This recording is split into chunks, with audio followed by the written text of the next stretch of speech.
પાટણ જિલ્લાના કાંકરેજ તાલુકાના અનેકો વિસ્તારોમાં કાતરા નામની જીવાતનો ઉપદ્રવ વધ્યો છે।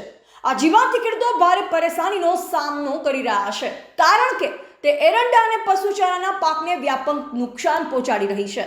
ખેડૂતોના જણાવ્યા અનુસાર કાતરા જીવાત ખાસ કરી એરંડાના પાન અને ડોડવાના ભાગોને કોરી ખાય છે। ઉપરાંત પશુઓ માટે ઉગાડવામાં આવતા ચીકુડી અને રચકા જેવા લીલાચારાને પણ ભારે નુકસાન થઈ રહ્યું છે, જેના પાંદડા જીવાત દ્વારા ખાઈ જવાયા છે। કાંકરેજ તાલુકાના આગળવાડા ગામના ખેડૂતે દિવ્ય ભાસ્કર સાથેની વાતચીતમાં જણાવ્યું કે આ જીવાત તેમના ખેતર ઉપરાંત ઢોરોના તબેલામાં પણ જોવા મળે છે। ચારા સાથે જીવાત ખાવાથી ઢોર બીમાર પડવાની શક્યતા રહે છે। એટલું જ નહીં, જો આ જીવાત શરીરને અડી જાય તો ખંજવાળ પણ આવે છે, જે કારણે પશુઓને ચારો નાખવામાં પણ મુશ્કેલી પડે છે। ખેડૂતોએ આ જીવાતને નિયંત્રિત કરવા માટે અનેકો દવાઓનો છંટકાવ કર્યો છે, પરંતુ તે અસરકારક સાબિત થઈ નથી। ખેડૂતો છેલ્લા 2 થી 3 વર્ષથી આ સમસ્યાનો સામનો કરી રહ્યા છે। તેમણે સરકારને આ જીવાત માટે અસરકારક દવા શોધવાને બનાવવાની અપીલ કરી છે, જેથી ખેતી અને પશુચારાને થતું નુકસાન અટકાવી શકાય। ખેડૂતોના મતે કાતરા જીવાતનો ઉપદ્રવ ખાસ કરી ત્યારે વધુ જોવા મળે છે જ્યારે એરંડાનો પાક તૈયાર થવાની અણી પર હોય છે।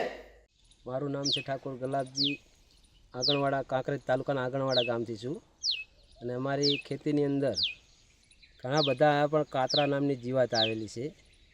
તો અમારે મોટે પાયે ખેતી તો એરંડાની જ થતી હોય છે।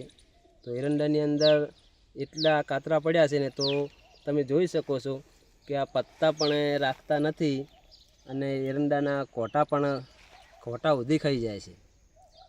ચીકુડીમાં પણ એવા બધા કાતરા પડ્યા છે। તો માલ ઢોરને ચારવા માટે અમે કઈ રીતે ઉપયોગ કરીએ શકીએ?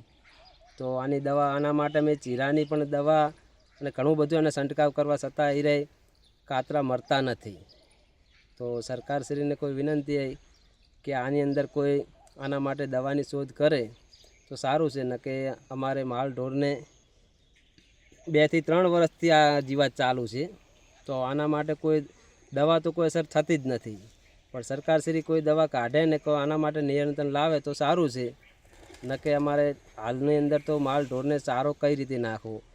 જે તબેલાની અંદર એટલા ભરાયેલા હોય છે, ઘરની અંદર પણ એટલા કાતરા હોય છે, આપણે બેસીએ તો પણ આપણને ચડી જાય છે। આનો બહુ ઝેરી હોય છે, ખાલી એકવાર તમને અડી જાય ને તો તમે આખો દિવસ ખણ કરવું પડે છે। તો આના માટે સરકારશ્રીને વિનંતી કે કોઈ પણ દવાનો આના માટે લાવે નિકાલ, ન તો ખેડૂત કઈ રીતે નભી શકે। રિપોર્ટર નરેશ ડી વ્યાસ, તંત્રી બનાસથી પુકાર, બનાસકાંઠા।